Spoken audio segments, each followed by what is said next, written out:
Hello everyone, hope you're doing well. Welcome to week 7. I wanted to give an explanation behind why we're going over APA Style 7 and why we spent time on APA 6.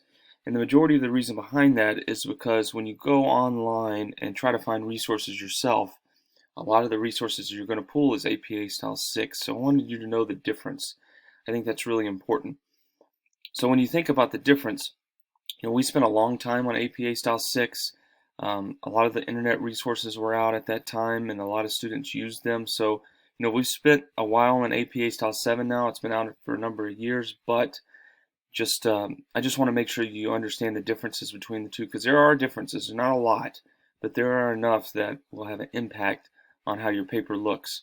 The running head is an example. You just put the title with caps instead of putting running head before it on the first page, stuff like that.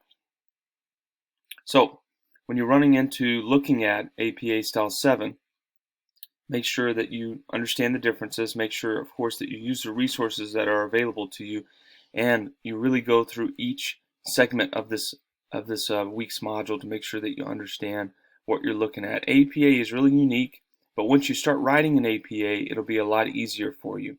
So after you get done watching this video, this is a short video, of course, make sure you jump into week 7, lecture week 7, where we go over specifically a paper and some of the contents in a paper and what your paper should look like if it's formatted correctly. Formatting is important. It's not everything, but it's super important. It's usually around half the grade for your APA paper and presentation. And when you move up to a master's degree program, potentially, or a doctoral program, it's like 99% of your grade because they expect the writing to already be there. So formatting is really, really important. As always, if I can help you in any way, let me know. Jump into lecture week 7 now. This introduction hopefully helps understand the differences between 6 and 7 and why we address them.